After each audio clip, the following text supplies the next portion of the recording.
Welcome to the Undisputed podcast. I'm your host, Joy Taylor. On today's show, should LeBron shoulder the blame after the Cavs lost to the Nets?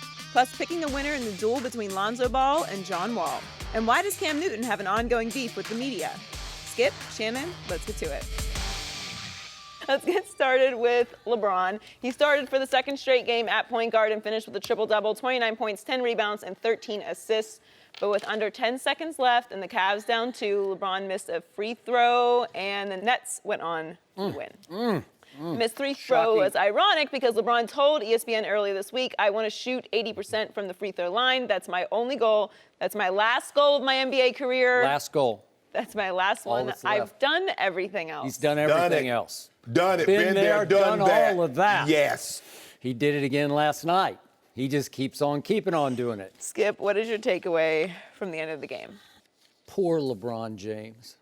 Yesterday and then last night was just so typical, classic LeBron James. Because as Joy points out, yesterday, ESPN.com posts a story in which LeBron reveals he had a mysterious swelling in his shooting elbow a couple of weeks after last year's NBA Finals. Inexplicable. Doctors couldn't figure it out. But, guess what LeBron found as he began to shoot with it in the gym? He changed his shooting motion, higher release, to work around the swollen elbow. It was an act of God. It was divine intervention. Stop playing. Suddenly, the basketball god said, let there be LeBron, the shooter. We know he's been a pathetic three-point shooter and even worse free throw shooter for his career. But all of a sudden, right on schedule, year 15, this is it. He's finally found the stroke, the magic stroke, thanks to the basketball gods. And through the first 4 games this year, right on schedule, he had made 8 of 18 threes. That's 44%. He had, even better, made 15 of 17 free throws through the first 4 games. That's extraordinary. That's 88%. And he did predict in this story he will shoot 85% from the free throw line because of the new magic stroke. He said he would like to. He vowed he would do that. First it was 80. We were actually having a bet yesterday, which you ran from, like LeBron runs from the free throw line. Did you not? I gave it to you yesterday. I sat that case of do right here for you. I said, I will bet you he can't shoot 80% from the free throw line this year, and you wouldn't take it. Can you? Now your man, LeBron, says he'll shoot 85. No, Skip, tell the true story. Kyle Korver said 80%. He says, why don't you do it. No. He says, why don't you do 50, 40, 90, 50% from the floor, 40% from three, which he's done once in his career, 90% from the three-point line. Yeah. LeBron says, I don't know about 90, but maybe 85. I can do 50% from the floor in my sleep. So do we have that do bet on 80? Go ahead and make your point. Okay. So last night, right on schedule, game number 5, back-to-back, I'll give LeBron that. He winds up with his basketball team in a shootout with the Brooklyn Nets in Brooklyn. By the way, they were without D'Angelo Russell, but they were hot-handed last night. They were making everything they threw up. And I was about to throw up because I'm waiting for LeBron to make all these shots. And just a quick little aside, late in the third quarter, I'm watching the whole game. I watch every LeBron game. Late in the third quarter, a minute 39 left. They're down 10. LeBron tries a three-point shot. And I thought this is the new magic stroke with the weird elbow. Can we see the three-point shot that LeBron took? This is late in the third quarter. He's going to go up. It's pretty open, pretty uncontested. It missed everything. And I'm saying, where is the magic stroke? Where is the miracle? He shot an air ball. He hit nothing but air. I just want to make sure I'm clear. Whew. Steph Curry, Klay Thompson, Kevin Durant has never airballed a three. No, but not very often. That was a bad one. That missed by like 2 feet left. First of all. I was like, because I'm waiting for the new LeBron, you know? Is it Reggie Miller? Well, Ray Allen? So it happens. Hey, okay. Or is he in the category with any of those guys you just listed? So therefore an airball should be more likely. Thank you for making my case. High more likely. So, with about 30 seconds left, LeBron did what I have pounded this desk for years over. He drove into the lane. He's got either an and one or 2 free throws, and they're down 2. And what does he do right on schedule? Can we see this play? It's just my pet peeve. He drives it in the lane. He's got the advantage, and he kicks it back out to J.R. Smith, who misses the three. And I'm saying, LeBron, just go up and have the guts to go to the free throw line. Go for the win on the road. You've got the new stroke. Go for the win on the road. You've got the magic elbow stroke. So then, with 7 seconds left, I compliment LeBron James. He finally had the guts just to do what he should do every time down. Just freight train it to the basket. Damari Carroll, I'm not even sure it was a foul. And he goes to the line, and he LeBricks it. Back iron. It wasn't even close. It wasn't like a lip out. He just back irons it. And it leads me to what I've been saying, not for 2 years or 4 years or 10 years, for 14 years on national TV. I have been making the case that LeBron James is a lousy free throw shooter who does not trust himself late in games at the free throw line. So invariably, he either passes it out of the lane or he jacks up a three so he doesn't have to go stand there by himself under pressure with the world watching and try to make 2 free throws to tie the game. And obviously he missed the first one, so he had to miss the second one. He winds up 4 of 8 for the night. The last miss I'm not going to count because he had to miss the last one. But the point is, in his career, LeBron James, in the final 15 seconds of regular season games, down 1 or 2 points, is 16 for 28 from the free throw line. Now think about that. Game on the line, final 15 seconds, down 1 or down 2, he's 16 for 28. That's 57% from the best player on the planet. The guy christened by GQ magazine last week the greatest living athlete in the world. Could I ask you a question? I just want to make sure I'm correct. Interesting. Just because you're the best at something, does that mean you can't have flaws? So Michael Jordan had no flaws in his game. I don't know one. What about his three-point shooting? That got really good at the end. I'm not talking about, was he 40%? It was an era when nobody shot threes anyway. Nobody cared. Nobody cared. See, you see what you did, Skip? I didn't do anything. The I'm fact just telling you the truth. They didn't care. He was 6-0 in the finals with 6 MVPs. He had no flaws. Yes, he did. Because remember him against Portland doing this? But I thought nobody shot threes. I thought no one cared. Yeah. Well, I'm just saying, when he had to make them, he made them. Oh, so only the ones that he wanted to make, he made, which makes no sense to no one. Look, my takeaway from this is that missed free throws happen. He missed a free throw. He was shooting very well, as you mentioned, 15 to 17 going into the game. The bigger concern that I have is the turnovers. LeBron, they had 21 turnovers. LeBron had 8, Kevin Love had 6. So the two of your main guys, 1 and 2 options, scoring options, turning the ball over 14 to 21 times. You can't win doing that. The last 3 games, they've let teams race out to a 37-point lead, a 14-point lead, and a 14-point lead. How many times are you going to keep spotting teams and you think you're going to be able to come back, especially when you turn the basketball over as many times as they did? J.R. Smith is in a terrible shooting slump. 3 of 25 from the three-point line. Kevin Love is 40% from the field. What is he? 24% from 3. That's not good enough. Look, I'm not going to say LeBron. LeBron did not play particularly well last night. Yeah, he had a triple-double, but you got to do away with those 8 turnovers. And the biggest issue and concern that I have, because I know LeBron's going to clean his game up, Kevin Love will start making threes, so will JR, is that they're letting teams make 14 threes a game. You let a team make 14 threes a game, you're going to probably lose. And that's what we're seeing. They let Chicago hit 17 the night before. Brooklyn hit another 17. That's 34 threes, 34 in 2 games. Who you think you're beating? They were a lousy defensive team at the end of the year last year, and it seems to have carried over. No, here's the thing, though. They're not a bad defensive team from 2. Well, I guess that means you're going to have to run guys off that three-point line. And granted, they were throwing up. I mean, Damari Carroll was just pulling up. And the 3 that put him a lead, if a guy's going to pull up from 32 feet, Skip, there's nothing you can do about it. And about his free throw, about him wanting to shoot 80%. When you've accomplished, and this is what great players do, when great players have accomplished just about everything, they set new goals. See, the difference between a great player and an average player, like an average player, he does something, he pounds his chest and like, look what I've accomplished. Great players find something else to conquer. Well, when you won 4 MVPs, you've been to, won 3 finals MVPs. You've had an average of triple-double. You've led everybody in the finals in every statistical category. What else is there for LeBron to do? He's led the league in points. He's 11-time first-team All-NBA, 5 or 6-time first-team All-Defensive Player. What else is there for him to put on his resume? He says, I want to shoot 80% from the free throw line. He's a career 74% free throw shooter in the regular season and in the postseason. By all-time great standards, that isn't just bad, that's pathetic. Okay. Seriously, because just for perspective, Steph has shot 90% from the free throw line for his career. Arguably the greatest shooter to ever lace up shoes, but go ahead.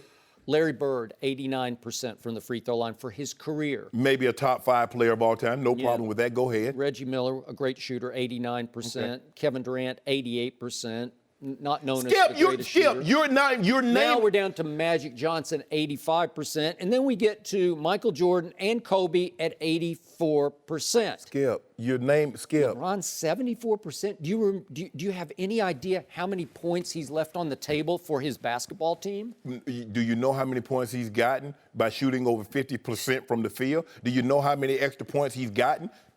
So in all-time free throw misses for the regular season, all-time, your man, LeBron James, is 12th all-time. And above him are 10 centers on the list. And we always expect that they're going to be like 50%. Why do we expect that? Because they got big hands and that ain't got nothing to do with it. Kareem had big hands. Yeah. Yao Ming had even bigger hands. Yeah. And number 11 on the list was a power forward named Charles Barkley, and number 12 is LeBron James. So if you consider LeBron a shooting guard, that's what I consider him. No, he's a small forward. Okay, whatever. Small forward, shooting guard, point guard. He's one of those three or a hybrid of those three. He's 12th on the list of all-time free throw misses. You just can't do that. It's not just a flaw, it's a glaring weakness in his game, and it's why he runs from the free throw line. And after last night, I sat back and said, you know what? He should run from the free throw line late in games. It's such a liability. He's a 57% shooter in those situations. You should kick it out to somebody. Let somebody else try to do something else. Let them try to get to the free throw line. Now all of a sudden you want to change it because everybody knows on the road with a chance to tie or win, you go for the win. That's always been everybody's MO.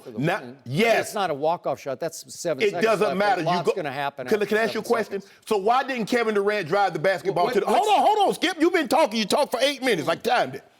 Why didn't time? Yeah, it sure did. Well, it's not close to your record. Yes, it is. Yeah. First of all, why did Kevin Durant on the road, game 3, why did he pull up from 3 when he could have drove the basketball? Because on the road, just feeling it. He just did it for message purposes, just to make a statement. He shot it right in LeBron's face because LeBron was hanging back and he said, "Oh, you're going to give me this?" Boom, right in your face. He had him on his heels. Whew. But on the road, you go for the win. You go to put your team up. No, you're confusing football and basketball. That's like going for 2 on the road. No, this is different. This is different. And so much can happen down the stretch.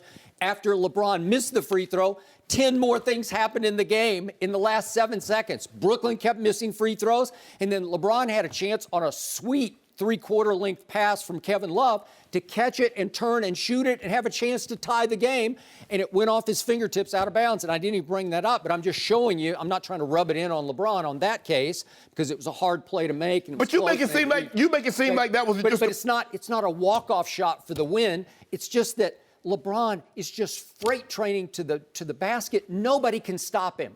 He can get to the free throw line anytime he wants late in the game. But he can't cash the free throw. But here's the thing about a 3-point shot late in the ball game, Skip.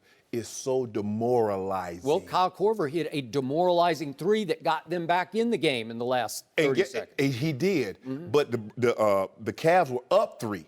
After a big 3, and guess what happened? They allowed DeMarre Carroll to hit another wide open 3 in the corner.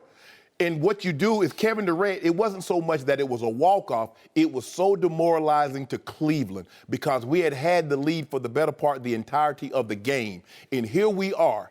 We were up, as you I think we were up like 4 with like a minute and 20 to go. And here we are with like 30 seconds to go, and a guy hits a three-pointer. It's so demoralizing, especially for the home team. I get why LeBron did what he did. Now, you can listen.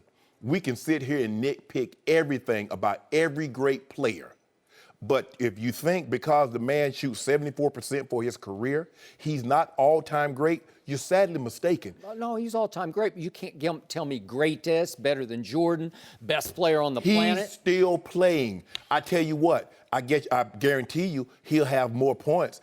He's had more points at the same point in time as Jordan and Kobe Think how in many their more career. he could have had. Think how much better he is than everybody else. But he shot 67% from the free throw line last year. 67%? I go to bed every night thinking about how much more money I would have if I didn't spend it on. You know, Joe, I think about, man, if I didn't buy that Ferrari, if I didn't buy that Bentley, if I didn't buy this, if I didn't buy that, you know, had to put some people through college. You know, everybody. You're not done that. You're not like that. No, I'm just saying I had to put some Unless people you're that trying to get that Vanderbilt scholarship. Well, I wouldn't. Oh, Skip got me. And got to buy a couple of extra purses here and there. Now, you know what I'm saying, Joy? Pay rent. We're back to LeBron James yesterday, before all this happened, saying, I've done everything there is to do. I think I'll shoot 80%. Well, yeah, he's done everything there is to do. I'm getting him confused with Michael, I guess. Has he won 6?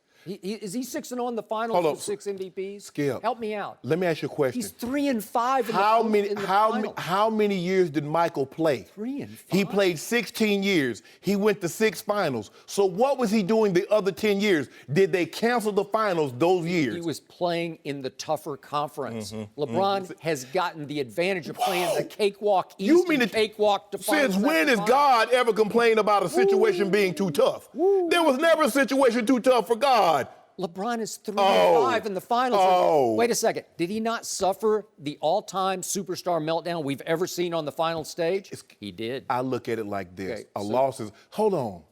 Tom Brady threw 50 touchdowns and 8 interceptions and barely had 200 yards against the Giants, who was a wild card team. So what am I supposed to do with that, Skip? You mean in 2007? Yeah. He threw the touchdown pass to Randy Moss with 2 minutes left that looked like it had won. He threw 50. He was averaging 3 a game. Why he only threw 1? Wow. You mean to tell me Tom Brady could only throw 1 touchdown? He was supposed to do. No, he wasn't. He was supposed to win. And he put them up, what was it, 14-10? I just want to make sure I'm correct. Were they not ahead 14-10 because he hit Randy Moss for a touchdown? 2 minutes to go. So that's all he's supposed to do. Yeah. Did not Eli Manning And he sit laughed. right here on our show and say, I threw the luckiest It doesn't matter pass what I'm not talking about Eli.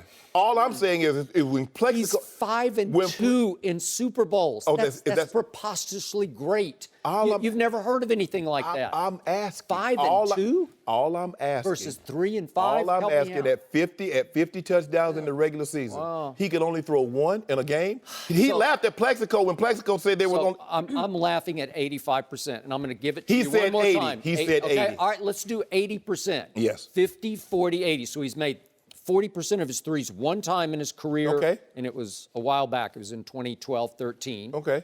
You capable of doing that? He's already done it. Okay. So that's not a big deal. He said the most But he important said you thing can to him. do it because 50, 40, 90 is the goal of that's what Kevin Durant did. That's 50, 40, 90. Seven players have done that. Can you do that? That is what Kyle Korver suggested because he's such a great player. Okay, can you go from 67% to 90% of your free throws? You got it? No. You can't? No, I'm saying 80%. He said 80. All right, can we do a case of do on 80? No. Well, LeBron told you he had the act of God elbow that no doctor could figure out. Don't do that. Well, that's what he said. I'm just telling you what he said. I'm just trying to figure out Nobody knew what it was. Mysterious swelling in his elbow, and the doctor said, we don't know. LeBron is the best player, but when he loses, how can the best player lose? Michael Jordan was God, and for 10 years, he didn't make the finals. Why? 80% for a case of do. I mean, God walked on water. Do you hear sidestepping? I mean, why do you do that? Backpedaling? Let me ask you a question. Is that what we hear? Let me ask you. Can I ask you a question? You're moonwalking. I just want to ask you one question. Why is it when LeBron walks on water, you say he's only doing it because he can't swim? 80% for a case of do. What do you think? No.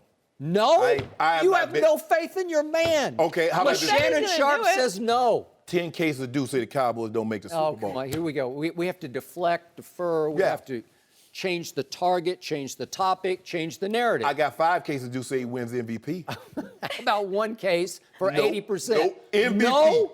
MVP. It's an act of God. It's a miracle. Yep. He changed his release point. It's higher now. That's why he back ironed. He's going to win the MVP in year 15. So how about that? How about an MVP who shoots below 70% from the free throw line? Wilt Chamberlain did it. Wow. Shaq did it. 7-1, Shaq 7-2. What? Well, damn. I mean, so that means the ball can't go in? He's shooting on a high rim or a lower rim? You just brought up 2 of the great offensive forces in the history of basketball. What is he? Chopped liver? You make it seem like he's stir fry. Some nights he is, and some nights You he won't isn't. bet nothing. Yep. Man averaging Yep. 27-10, and you talk about he's stir fry. No mercy. A few days ago, Wizards center Marcin Gortat tweeted that John Wall would, quote, torture Lonzo Ball. Well, that didn't exactly happen. Lonzo finished with 10 assists, including a pass to Kentavious Caldwell-Pope for the go-ahead 3 in overtime as the Lakers beat the Wizards. Wall finished with 18 points, but was just 7 for 22 from the field and missed the potential game-tying three-pointer. After the game, Lonzo and Luke Walton responded to Gortat's trash talk. I did bring up and shoot around today, though. Like, look, there's nothing personal, but we defend each other. So if people want to talk about our players, we should be offended, and we should go into that game and we're telling ourselves that's not all right, and we're not going to stand for that. We're not just going to, we're not just going to bend over and let that happen. Started at practice, everybody bought into it. We were ready for this game, and you can see on the court, the way we was guarding tonight, we was all playing for one another. No one was playing selfish. We wasn't leaving guys on islands. John Wall is one of the fastest point guards in the whole NBA. You see every time he had the ball, we had people on both sides of him. So definitely a team effort tonight. Shannon, who got the better of the matchup, Wall or Lonzo? Well, considering that Lonzo's team won, that's the way I look at it. If my team beats your team, no matter what you did, I had the better night. Both of the guys shot the ball horribly. But Lonzo had 10 assists with 1 turnover, and his team won. So I'm going to give him the nod. It looked to me that John Wall was going too hard. He was actually, he got out of what he normally do, trying to prove a point. And I think his team tried to help him prove that point. Just play your game. You're good enough. Now, granted, I get it. All the side chatter with LeVar, and you want to show him up, and you can't get at him, so you got to get at his son through him. I get all that. But you have to be very, very careful to get from getting out of your game and how you actually normally play, as opposed to being angry and trying to prove a point. I thought that really hurt the Wiz, but they still should have won this game. They had a 6-point lead with under 2 minutes to go. They did. There's no way you should lose this game, especially to that team with as young as as young as it is. Yep. So I was disappointed in how poorly the Wizards played. I was definitely disappointed in how poorly John Wall played. But Lonzo shot 18% from the floor. In his last 2 games, he's 0 for 10 from 3. So it's not like he's just blowing people away. But his team did win. He had 10 assists, 1 turnover. That's good enough for me to say, you know what? Lonzo had the better of the matchups. I'm with you about one team won, one team lost, and Lonzo's on the team that won. Yes. And Lonzo continues to have subtle but powerful impact on the box score. It may not show exactly, it may be kind of hidden in the numbers, but it works because the number I'm going to take away is the plus-minus number. You realize that Lonzo Ball led all players on the floor with a plus 13 last night. Maybe that's tricked up a little bit, maybe that's misleading, but that's what it is, plus 13. John Wall was a minus 14 for his team. To your point, looked like he was just a little out of control. He wasn't himself. So maybe I should give it up to LeVar today and say, oh, so you're actually put more pressure on the opponent than on your kid. You right? talked John Wall out of his game. Yeah, you did. Okay, way to go, LeVar. He's probably somewhere celebrating as we speak. I told you. Yeah, I told you Lonzo wasn't losing twice in a week. And I will say this. Lonzo led all players on the floor with 10 assists, Yes. which is pretty good. And he's averaging 9 a game, which is 4th best in the NBA, which is it's pretty good for a 19-year-old. Okay? Do you know a guy that's in front of him? Yeah, I know several who are in front of him. What's his name? Can you name me one of them? The guy who misses the free throw. Don't do that, Skip. Well, you brought it up. I had to finish it. So, in the first half, I'm going to give Lonzo this. Even though he wasn't the primary defender on John Wall, I told you he's Larry Bird-like on defense because he'll come off his guy and disrupt. And he made 3 plays in the first half on John Wall in which he disrupted him by hitting the ball, by stealing the ball, knocking the ball out of his hands, or blocking his shot. And I'm like, okay, I'll give you that. It doesn't really show up in the box score, but once again, he had 8 more rebounds. It's pretty good. Guess who leads the Lakers for the season in rebounding? The whole team. Lonzo Ball. That's not good, though, Skip. Well, I don't know. I think it's pretty good. It shows you what he's starting to be made of. You got a 7-foot guy, Skip. You want your point guard to lead your team. You got a whole bunch of bigger guys. I'm saying, and I get Russ. Yeah. Russ is normal. He's an anomaly. Yeah, but you don't want. I mean, I don't really know there was a time that Magic Johnson led the Lakers in rebounding when they had Kareem. Now, it might have happened, but I don't think so. Yeah. Okay, but we're seeing he's got a gift of nose for the ball as well as pass the ball. Yes. He just has that gift of, I see where it's going to bounce, and let's let Dennis Rodman gift. I'm going to go get it before anybody else can see where it's going to carry him to. You took the words right out of my mouth. Yeah. Dennis Rodman. Okay. Because Lonzo's not physical, obviously. Nope. He doesn't have his ball body yet, as LeVar says, his man body. But even though he's still averaging 12 points, 9 rebounds, 9 assists, looks pretty good in the big picture. I got 2 big issues with Lonzo Ball so far. And again, he's about to turn 20, but he's still 19. I think his birthday is tomorrow, if I'm not mistaken. Issue number 1. I'm starting to wonder if he just doesn't like shooting the basketball in his home arena at Staples. Does he not like the shooting background? Does he not like, how some players just don't like the feel of an arena? It just doesn't fit their eye, or the vibe of it is wrong. Because look what he's done at Staples through 3 games. He's 6 out of 30 from the floor, and he's 1 for 13 from 3 at Staples. The other night, he went to Phoenix. I forget what they call their arena. They got a new name for it. But the Phoenix Arena, downtown Phoenix, he made 12 of 27 shots from the floor and 4 of 9 three-pointers. Now, Phoenix a bad team, whatever you want to say, but I'm just saying the shots are there, and he's making the shots. Right. He's making jump shots. He's making three-point shots. I'm saying, do you just not like your home arena? Right. Do you feel pressure in your home arena? I don't know what it is, but that's a bad early sign. Well, Skip, he might be one of those guys where I think we're looking at Steph Curry shooting 50% at the point guard position. That's not normally how it works because they're shooting the ball from such great distance. We normally equate field goal percentage with 4s and 5s because they play closer to the baskets. We don't really expect 1s and 2s to have a high field goal percentage because a lot of times, Skip, they are taking 3s. They are taking long range shots. But I don't know if he can. The way he's starting his career shooting the basketball with that shot, I don't believe he can finish his career with that shot. Remember, he shot 41% from 3 at UCLA. Yeah. The line's a little closer, but in the summer league, I don't remember the numbers, but he shot the ball pretty well in summer league and made a bunch of 3s. Okay, issue number 2 for me, much more important. It's really starting to annoy me, especially at home, how tentative and passive he gets initiating the offense. And I don't know if it's because of the pressure exerted by his father on both him and John Wall last night, but to start that game, he was completely passive and nonchalant on offense. He's the igniter, man. Yeah.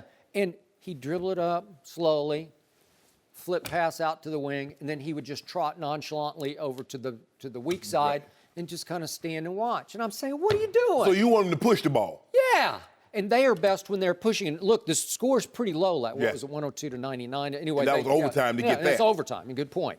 So the point is, they weren't pushing last night. I don't know if it's strategic or what, but he was lifeless for the first 5 minutes of the game. And guess what? Luke Walton took him out of the game. And he sat him for a whole long time because from the 5-minute mark, first 5 minutes of the quarter, that he didn't come back until mid-second quarter. So it felt like he not doghoused him, but he just said, I think you need to sit over here and watch the RPM a little bit. Maybe your RPM will get up a little bit. And then he came back in and he would initiate a little stronger through the second half. And certainly down the stretch of the fourth quarter, he started to attack a little bit. He can attack. Trust me on this. Even though Chris Broussard has made the point, we'll have Chris on a little bit here on the show, but that he's not that athletic. Trust me, he's fast with the basketball. He runs downhill with the ball up court.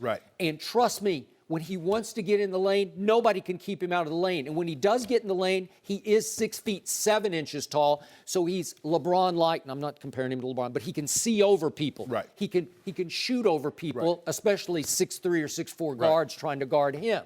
So what happened in overtime? They had one possession where it sort of wound down, almost disintegrated. He got caught on the wing with the basketball. Can we see the first play? It's like 3:19 of overtime, and they're down 2 points. And he just says, okay, I'll do this. And he just goes right through the defense and scoops it into the basket. I'm saying, well, where has that been the whole game?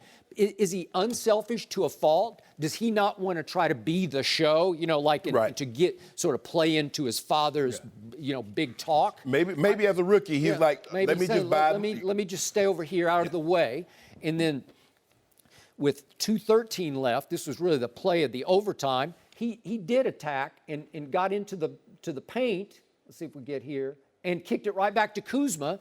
And see, he drew 2 defenders. Right. If you go in, you're going to draw 2 defenders. And he knew exactly where Kuzma was going to come. And Kuzma made a big 3 that put them ahead. And that was it. That was a turning point in the game. Right. Well, he's capable. He did it at Phoenix every time down. You can say they're no good, but they were playing their tails off that night against Lonzo Ball. So I just want to see a little more aggression. Just attack. You're capable of doing it. It's not like he's not capable. Yeah, but I feel like he just goes and stands like, okay, I'm going to stand over here because I don't want to try to upstage my teammates because of my father. This is what I do know. I wouldn't watch this game on rewind. Some games you watch the night before and they're so good, they come back on again on delay. You watch it again. You're not watching this. Either one of the guys. The nights they had? John Wall, there's no way John Wall said, hey, boy, let me tell you what your pop did against Lonzo Ball. No. Lonzo Ball ain't going to say, hey, boy, guess what your boy did? This is what your dad did against John Wall. That's not happening because both shot the ball terrible. I mean, John Wall was like a little above 30%, and Lonzo was under 20%. Skip, that's not good. Plus 13, minus 14. No, I don't care nothing about no plus. I care about the menu, and I care about the dubs. Dubs and L's. Well, LeVar did say he wasn't going to lose twice in 1 week. He was right. He's like a prophet. No, because there are going to be some times they're going to lose twice in 48 hours. Well, maybe, but he didn't say that this week. No. No mercy. We're joined once again by Chris Broussard. Chris, how would you grade Lonzo's performance last night? Some people might think I'm crazy because he shot 2 for 11. I'm going to give him a B+ because of all the surrounding stuff. Imagine being a rookie and you've got the best players in the league calling you out. Or if they're not calling you out, John Wall didn't really call him out, but his teammates did. Yep. And to play with that person, I honestly think growing up with his dad talking all that trash from day one has made him able to play under pressure, under expectations, under people talking about you, whatever it may be. I don't think he's going to be fazed. And John Wall made a great point after the game. He said, I don't think he's fazed by, I'm paraphrasing, but everybody else has to get used to it. And I thought Wall was a little bit out of sorts. Yeah, Shannon said that also. Yeah, because Wall didn't want to go out there and say, I'm going to put 50 on this kid. Right. Because that's not what's best for their team. He's got to be the point guard. But Gortat, talked him up, and the narrative was that Wall's going to punish this kid. And so I think he was feeling, do I go out and just, put it on him, or do I run the team and do my job? So I don't think he was at his best. But Lonzo, look, he didn't shoot. I don't think you're ever going to judge this kid by his stats. I think you're going to judge it by the wins, by the way he fills up the box score and gets the ball movement. In overtime, he had 2 assists, 2 points, 2 assists, the game-winning assist, if we want to give him that, to KCP. Yep. I thought, and defensively, I thought he actually played, well, I'm not going to praise him, but I thought he did a pretty good job of staying in front of Wall as best as you can. I mean, Wall's arguably the fastest guy in the league. Yes. Stripped him early in the game. The last shot, he made Wall take that. Right. Yeah. He didn't do a stupid rookie thing and fall into him, right? Right. So I thought he was very good, and they got the win. And that's the most important thing. 10 assists, 1 turnover. His team won. John Wall in the fourth quarter in overtime, 1 for 10. That in and of itself. And I mentioned this earlier, Chris, and I told Skip. It seemed to me that John Wall got out of his game to try to prove a point, not to Lonzo. He was trying to prove a point to LeVar. Because LeVar is doing all the talking. He's the one that said my son is better than Steph Curry, LeBron, and everybody else. And John Wall like, hold on, your son not even better than me, and I'm about to show you. And he went out trying to prove a point as opposed to playing the game. He can play his game and still go get 24 and 10, and you win the ball game. They still should have won. They had a 6-point lead with under 2 minutes. And give the Lakers credit. This is a young basketball team. For them to fight back, the Wizards are a veteran team. They've been together for 3-4 years. But for this team, led by Lonzo Ball, to come back in this type of environment, and this is what he's going to have, the circus, this is what you're going to have to deal with in the Lakers. This is what they expect to deal with. This is what Magic had to deal with his whole career, because he came out winning the NCAAs. Now he's in the finals and he wins the finals MVP. So it's never going to go back. It's never going to be normal. It's always going to be the hoopla around this team because of Lonzo, but his daddy's going to be off in the peripheral doing his thing, chatting everything up, Skip. So get ready to deal with this for the foreseeable future. You're going to give Lonzo letter grade of F+? Because you gave him a little break, right? C? A C? C. He's the harshest grader on Lonzo. I'm surprised you gave him a C. I don't grade on a curve. I'm surprised you gave him a C. Oh, curve grade. Your mom must have been a teacher. The last 3 games, he's almost averaging 11 assists. Yeah. He could lead the league in assists this year. Where Bron going? Well, Bron going to get his 8. That's not going to lead the league, though. LeBron going to stay at point. LeBron going to have his 11. They should look at that. That's another conversation, but they should. We ain't talking about no LeBron. We already had a LeBron subject. Yeah, we did. Back to Lonzo Ball. I'm with Chris on this. This kid, and this is special stuff. He has subtle but powerful impact on basketball games, but it is subtle, maybe occasionally too subtle for you to sort of absorb, because you got to watch it and accept that he's doing some things that are pretty rare, but they don't really even show up in the box score that much, because he did make 3 defensive plays on John Wall, and sometimes he wasn't even on Wall because KCP would take it. A lot of Wall's baskets weren't on Ball. They were on other guys. That's what I'm saying. Yeah, because they would switch off, and sometimes Lonzo would take Beal.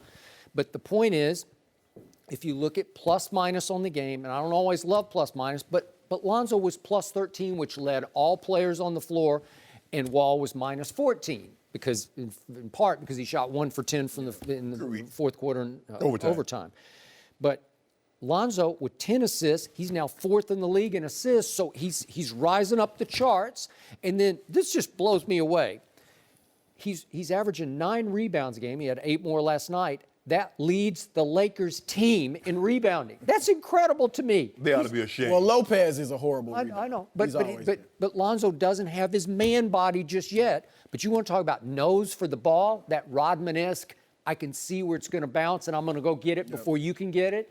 I know Russell does it more on just guts and heart and scrap and let them moving out of the way so he can grab the rebound. No, sometimes. But this kid's still averaging 12, 9, and 9. Still pretty impressive, but I got 2 big issues that I want to bounce off both of you. Already did off him, but number 1, I'm starting to think he just does not like the shooting background at Staples, because he's been horrible in all 3 home games. He's now 6 for 30 from the field in Staples and 1 for 13 from 3. But he went to Phoenix. I don't know, sometimes you go in a building, you just sort of look around, you feel comfortable, and it looks good, and he shoots 12. I know Phoenix doesn't play much defense, but he shot 12 for 27, and he made 4 of 9 threes at Phoenix. That's still under 50%. I know, but I got it. But I want to see what starts happening on the road. I'd want to see more than just 1 game. Okay, but it's 3 games at Staples so far. And then number 2, and more important, he drives me a little crazy because maybe it's because of the pressure exerted by his father on both the point guards last night, but to start the game, Lonzo went incredibly passive to me. He would just barely dribble the ball up the floor, and he's much better when they're pushing, and he'd flip it over to the wing, and then he'd go stand over on the weak side. And I'm like, just attack, do something, because when he decides to attack, it is hard to keep him out of the lane, and he can initiate in ways that LeBron can't because he's so tall, he can see over the defense and throw it over the defense from out of the lane.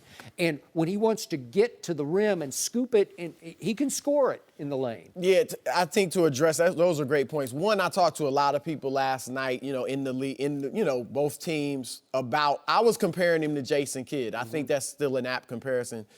And some people brought up, Kidd would really go after you. Did he? And yeah, I covered him when he was a rookie. He would get at it. And Lonzo is more just so laid back. And that doesn't have to be a bad thing. Tim Duncan was like that. He was. But that's one difference. He And was then all defensive player, too. Yeah, he's not gonna be the defensive player. He was also that all Kidd loose was. ball. I mean, when any loose ball, Jason Kidd would blow himself up, going kamikaze after loose ball. And he's also And he was more athletic too, and stronger. And turnover too. Jason Kidd would turn the ball over. Yeah, most point guards, like Magic turned it over a lot. Isaiah, most of the great point guards turn it over a lot too.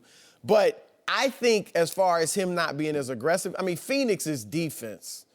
If you watch that, it was wide open. I watched the whole game. I think his lack of mid-range shooting, and he hit some against Phoenix, I know, but that's an he had issue. a couple of jump shots. Yeah, I was surprised, but that's a challenge because there was a play last night where he drove and got to the hole, to the bucket, and he threw up this crazy layup. Yeah, that might have hit the bottom of the rim or something. That's because of the indecision. He could have just pulled up for a mid-range jumper, but he doesn't want to do that. But he's not a great finisher yet at the rim. So I think that's where some of that hesitation comes. They're going to say, you know what? Like LeBron, we'll give you the 18-footer. We'll give you the 20-footer. We're not letting you drive to the basket. We're going to make you show us that you can make this shot. Wait until they get him in gear, pushing the ball. Like at Phoenix, they were able to run and shoot it because Phoenix wanted to run. Well, and he better shoot. get ready because Braun coming. Really? I think Maybe. he's got to go to Braun. Maybe. Ain't no telling. We might go to San Antonio because Kawhi can't stay healthy. Oh, you mean you're coming to L.A.? Is We that might your go, choice? We might go to San Antonio. Oh, really? On the river. It would be nice to have your buddy out here. Yeah, I'm going to go to Lulu's. That would be the place to go. Get me one of them if old he 3-pound cinnamon rolls. To San Antonio? Yeah. They make free throws in San Antonio. I think Pop would take him. I think Pop would take him. I tell you what, you want another I don't championship? think he's going Do you there. want another championship? You want Do you 6? remember Pop in 2013 just yelling at Kawhi, don't guard him, when he would dribble at the three-point line? Just let him shoot. Remember Pop from the bench? Yeah. Just let him shoot. Oh, you Let him talking shoot. about that series that he averaged 28, 8, and 7? Hey, okay, what I'm guy talking you about know? the series Ray Allen saved, that series. He's a teammate. Teammates are supposed to help you out. No mercy. Cam Newton clearly does not like the media. In the past few weeks, he's had an issue with a female reporter in Charlotte and missed 2 mandatory media sessions. Then yesterday, Cam was asked about the lack of big plays by the Panthers offense lately. Let's take a listen. Big chunk plays kind of get to that energy, I think, that you're talking about. Does this offense, and I know you had several at Detroit, New England, do you think you guys have the wherewithal to do that consistently week in and week out? Next question. Thanks. After Cam's walk-off, the Panthers issued the following statement. Cam didn't intend to be discourteous towards any specific media member. In his mind, after answering questions for 9 minutes, he had fulfilled his obligations. We're joined by FS1 NFL analyst Eric Dickerson. Good morning. Good morning. You know, I'm leaving. I fulfill my. Oh, you fulfilled your obligations? I'm out of here. Shannon, let me start with you. What is going on here? That statement is the problem. Cam's at fault. Cam is 100%. Which statement, the team The Carolina. statement? Okay. Because they've been covering for this behavior for the longest. Yep. Cam Newton is 100% at fault. Cam Newton, and I've said this, Cam Newton wants you to think that he's the only professional athlete in the history of sports that hates losing. He's the only guy that, and they made so many excuses for him. See, I fought the Carolina Panthers because he started this at a very young age. And like Mr. Richardson, the owner of the Carolina Panthers, in his first conversation with Cam Newton, he asked him, do you have any earrings or any tattoos? He did. He said, no, sir. He says, keep it that way. The first time Cam Newton had this type of behavior with the media, Mr. Richardson should have called him in. Now, if you don't want to be respectful of your family, do what you want to do on your time. But as the face of this franchise, you will stand before that media, win, lose, or draw. and give them the same respect. Because this is what I noticed. Skip, when they went 15-1, how many times did Cam Newton roll his eyes and walk off the stage? Cam Newton had one bad press conference. It was after the Super Bowl. And that's what we're seeing. Now, when they beat New England, he answered every question that they asked. When they beat Detroit, he answered every question that they asked. Yep. Now, Skip, maybe there's a backdrop between this reporter and Cam Newton. Maybe. Maybe. That still doesn't excuse it. Okay, he says, no. Next question. The guy's getting ready to ask him a question, he walks off. And then the Carolina PR team talking about he didn't mean to be disrespectful. That's exactly what he meant to do. Because that's why he did it. It's like, it's beneath. Man, I can't believe you asking me this. I get it. We've all lost. I hate losing. I'm a firm believer that losing hurts more than winning feels good. Yep. Because I can remember every game, big game that we've lost, Skip, I can tell you the plays that I didn't make. The wins, they come and go. But I know about the losses. Cam, you're not the only athlete, and you need to stop trying to fool people. Oh, he just hate losing so bad. Nobody, would you want to talk after? No, nobody wants to talk after a loss. But that's a part of it. You talk after a win, you up there keying, you Supermaning. Hey, Skip. Yep. Okay. Yep. When they ask you those tough-ass questions, stand up there, pull that shirt open, and answer. Be Superman. Yep. Yeah, you're right. But, I'm going to take a different approach with this. First of all, if you'd ask, but you are right, Cam is wrong in this, he's wrong. But if you'd ask most players, would they want to talk to the media? They would say, if they take a survey, they'd say, hell no, I don't want to talk to them. Because a lot of the media, and I'm not saying this guy, the question was an okay question, it wasn't a great question. But as a player, when you're losing, you said it right, when you're losing, it's no fun.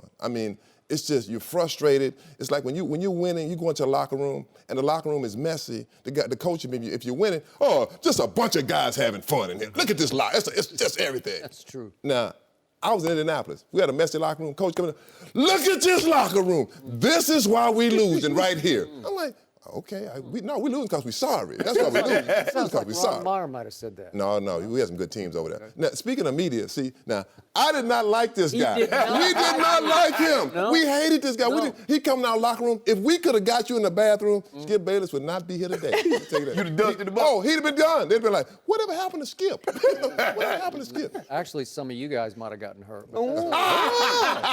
Get him, Skip. Give me Skip. I'll say this. I won't forget my good friend Walter Payton. Sometimes media has a tendency to ask dumb questions. I called him before, when he was sick, he was dying. I said, Walter, how you doing, sir, Eric? I'm doing okay. I said, this was our running joke.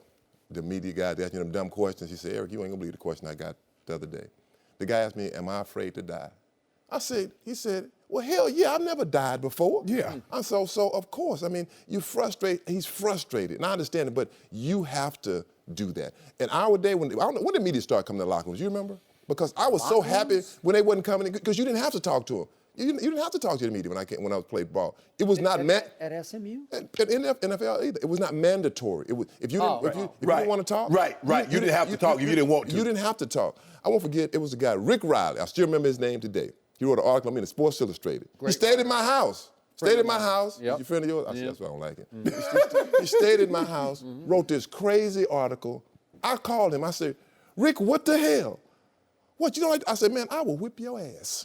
I still want to whip his ass today. He lives right here. If you tell him, give him my number, I still don't like him because of this article. So I understand where Cam is coming from in a sense because he's frustrated, they're losing, but he has to do it. And people say that it's not his job. His job is to play football. That's his job. No, his job. There's no contract. You got media obligations. But his job is football. That's his job. Would you want him to go do good with the media and play crappy, or play great and do bad with the media? I'd take the latter. I'd play great football and be crappy to the media if you have to. I want you to play great football. So, I just think he's wrong in this instance, but I understand it because he's frustrated. And you're right about one thing. And I said this to my friend when they went to the Super Bowl. I said, all this year, I say now, when it comes back to him, be able to take it. When it comes back, be able to do this again. So I'm not a media guy. I'm not a media darling. Okay, so we just heard two very different perspectives from two Hall of Famers. This guy during his career every media availability, he was there. He was as accessible as any player in the history of pro football. Sell out. Because this guy knew that there was a little method to the madness. That, hey, if you're there for the media, they'll be there for you.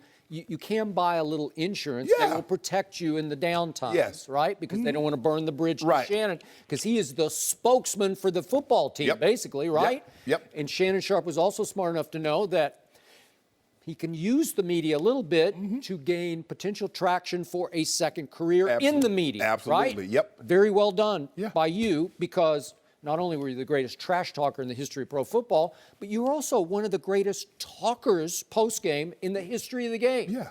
You, on the other hand, wanted to keep to yourself. And I don't think I ever interviewed you at SMU. I wouldn't talk to you. I know, okay. So it's fine. And I wasn't even sure what you were about until we started having you on this show, and I'm like, this is a good guy. You know, I this feel is the a same smart way, guy. too. I feel the same way. This guy is really smart. Look at all you have to offer on this show that you could have offered at Southern Methodist University to the Dallas media, right? Slide that little package to him. Slide that little package to him. Is some green in there? But the difference was you played running back. Obviously, you were tight end, but we are talking about the face of the franchise. Correct. So the responsibility is different, especially in this day and age, because he is required on, is it every Wednesday? You get Wednesday or Thursday. Because he's always doing the conference call to the opposing team. Yeah. The quarterback's always going to talk. So he's going to stand up his media day is either Wednesday or Thursday, where he addresses the media. It's just part of the gig. Yes. Right? Yeah, it is. It's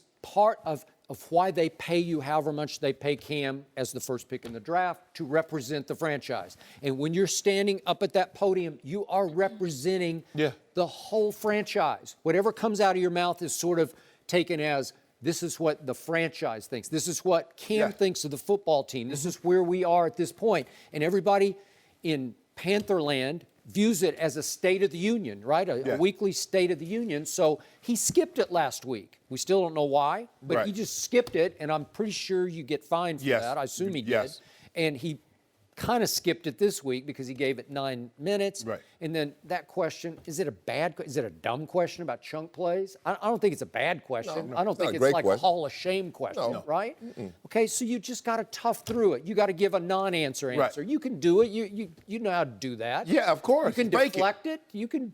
Yeah, look, we got to get those plays. Those are the kind of plays that keep us on the field, that get our team excited, get us going in the right direction. I know you're frustrated. You think John Elway wanted to stand up there every time? Because I know people think that all these great quarterbacks, they won every single year, they won every single game.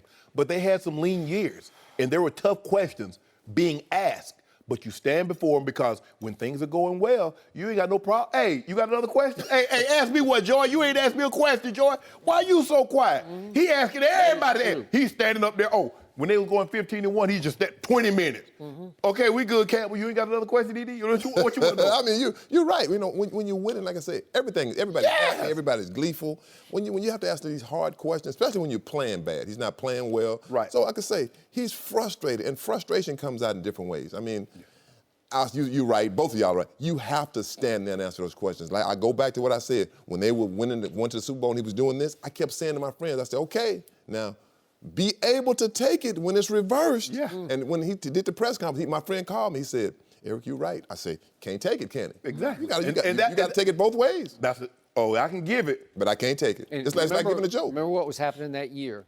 They were on a magical Super Bowl roll. Yeah. The defense led the NFL in takeaways, so that helps. Yes. So everything is this, and everything is dab, right? You can dab after every play. Yes, right? yes.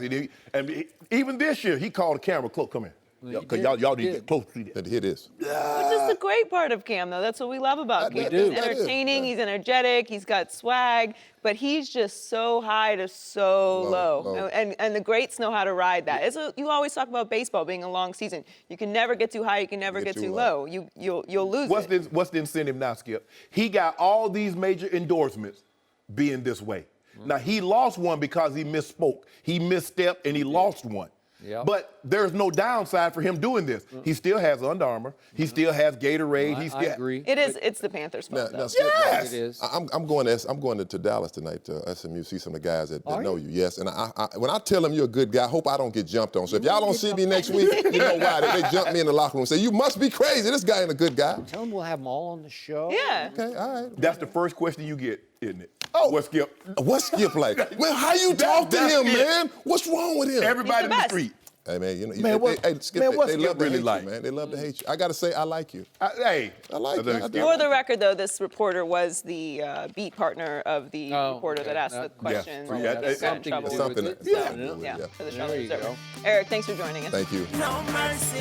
The Patriots have won 3 straight and lead the league in total offense. On the defensive side, the Patriots were terrible to start the season, but they've only allowed 38 points in their last 3 games. That defense took a big hit this morning, though. NFL Network is reporting linebacker Dante Hightower is out for the season with a torn pectoral muscle. Good morning. Good morning, Rob. Good morning, Eric. Hey, Eric. I'm a little tired because I've been beating him up in the green room. Oh, yes. Already? I had to get a towel. But I got a little bit left for him. Okay, good. Okay, good. Well, we'll start Better with be you. ready. Have the Patriots turn their season around? No way, no how. Shocking. Way to go out on a limb, Rob. From this standpoint, that when you look at some of the wins that they've had, the Bucks missed, 9 field goals in that game, helped them win, right? Yep. They were moving the ball. They just couldn't get the points to win that ball game. The Jets had a touchdown taken off the board where the Jets scored the first 2 touchdowns in that game. They were in that game. And then they play in the Atlanta Falcons, your team, your pseudo team, and they are garbage since that choke job in the Super Bowl. So they go up to they play New England, and they're just out of it. I mean, they're totally so those 3 wins when they were in the middle of the pack of this division that they usually win, wrap up by early September. It's usually wrapped up. Now they're somehow in the mix with a couple of these other teams, the Bills and the Jets are, I guess, decent at Miami. So now it's not the easy cakewalk that it has been. But I'm still not convinced the defense is where it needs to be. They could have easily lost 2 of these 3 games that they did win. And Hightower, playmaker, is out. That's huge. a big blow for them. Yep. So I don't believe they've turned the corner. Somehow Tom Brady, he's doing okay. Somehow he's doing okay? Really?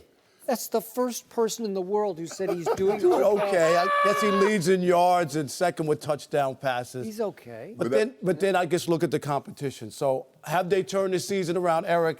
No, they haven't. Are they frauds? Yes. Not yet. I didn't say that. One of the things that we always talk about at the start of the season is how important it is to forget what happened last season. And that each season is its own unique thing. And a lot of teams talk about that, but in New England, you actually look at it that way. And you bring all these different guys into the mix.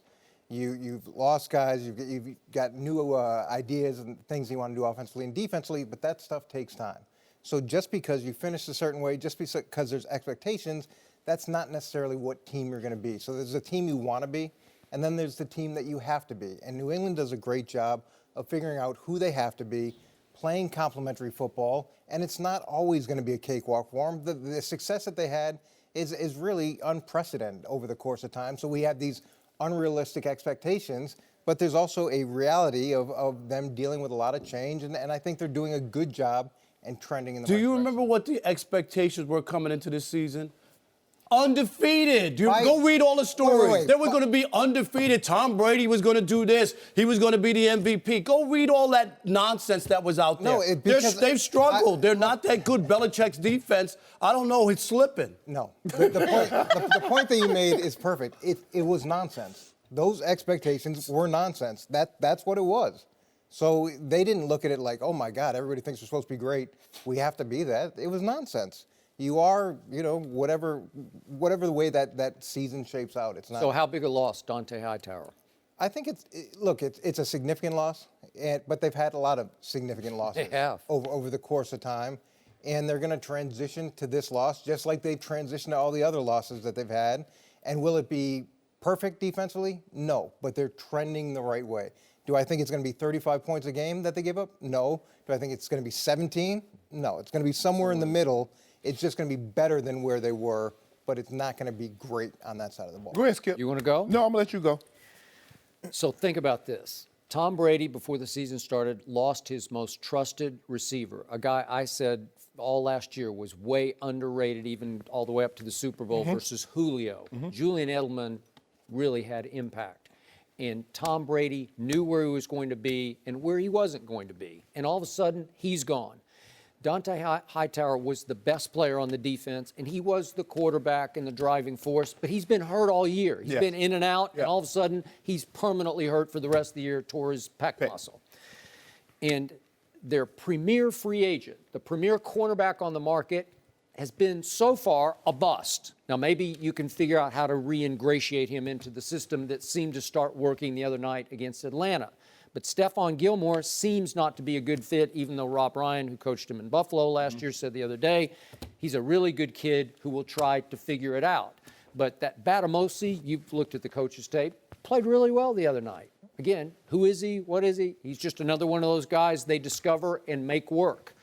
So the point is, in the end, I still think they're the best team in football because they have the best quarterback. Rob, 15 touchdowns to 2 interceptions. He's fourth in QBR, had just an okay game QBR-wise against Atlanta, but he is playing at an extraordinary level no matter what his age is, and he's 40 years of age. He's playing at as high a level as he's ever played before, and that's why they're still the force to be reckoned with. You always talk AFC. about the eye test. When I look at Tom Brady, he doesn't look, I'll give you the numbers. He doesn't look like the best quarterback or he's playing the best that I've ever seen. I'm just saying the eye test. And maybe it's because the offensive line. You know. Good idea. Would this help me? There you go. Adjust your eyes. There you go, Grandpa. Look at that. I don't think they're back either. For me, I think it's more missed opportunities by the Falcons. Hightower, he's a playmaker. They don't generate a whole lot of pressure in their front seven. He's the one guy that they try and isolate on a running back or a tight end that can get to the quarterback. He flipped that Super Bowl around. I'm not so sure without that strip sack on Matt Ryan at the 20-yard line, that changes the entire complexion of the ball game because it gave them an opportunity. Not only could Atlanta not take any more time off the clock, they couldn't take time off the clock and possibly get a field goal or a touchdown to really put the game out of reach. So he's their big playmaker in that front seven. And again, I don't know what Gilmore is going to be, but at some point in time, you can't constantly give up 300 yards. Now, they didn't give up 300 yards, but they gave up 5.5 yards per carry. And Atlanta's offense is not pass happy because, you know, everybody's like, well, why did Matt Ryan throw for more yards than that? Well, when he turned around and handed the ball off to Coleman and Freeman, they're getting 5.5 yards a clip. Well, if I can turn around and hand it off, why do I need to throw it? Matt Ryan did not play well. He did not look like an MVP. And maybe give the Patriots some credit for that. Yep. But he missed some throws that he would normally make. Now, I just think the thing is for us early on, we've not seen a Coach Belichick defense or team, his defense play this bad this early. Do I think they're going to continuously give up 300 yards passing? No. I agree with you, E-Man. They'll be somewhere in the middle. They're not going to give up, on average, 400 yards a game for the rest of the year. But maybe 375 might be a bit much. But what happens if Tom Brady is not his great self on a given Sunday? Big trouble. Can they win that game? Nope. Because those are the type no. of games you're going to have to win. You know every week, no matter how good your defense is or no matter how good your offense is, you're going to struggle. Can the other side of the ball bring you home when that side struggles? Okay. And also when you have a great team that's, you know, had a run, usually when they fall off, it's a total, like, you know, they just blows up on you and you get run out of the building. Right. So that could be also, if the defense doesn't get there, that maybe that's the way the Patriots thing ends. Why? You shaking your head? I mean, it's been 16 years. The time has come. Maybe the great, it's been 16 years. Well, They've been defying odds for 16 years. Well, but part of it was illegal. I'm talking about the legal part now. Now they've cleaned up their act. So whenever he can't make an intellectual argument, he goes to the ridiculous argument. You know that's coming, E-Man. Yeah. When you look at this defense, though, for years it was a base 34 two-gap defense. Right. And then they changed, which Bill did in Cleveland, Bill did at the Giants, Bill did, at the Jets. Everywhere he had been, he was a base 34 two-gap defense. They got beat in the Super Bowl by the Giants. They liked the four-man front, man-to-man defense. They transitioned. You know, a little bit like any great player, they transition to what they thought would be successful. Going into this year, that's what they wanted to be. But it's not who they can be. So now they're transitioning again. The front's changing. There's more zone. And that's what, to me, they do better than anybody else, is understanding who they are, what weaknesses they have, covering those up, and compensating going into the game. Okay, so speaking of this division, so they got 2 games left against the Bills, 2 games left against the Dolphins, and 1 more at home against the Jets. I think they can win all 5 of those games. I just don't think those teams are that good, especially Miami with transition at quarterback. We're not sure where that's going to go. Matt Moore era. Well, here we go. They got a better chance of winning with Matt Moore.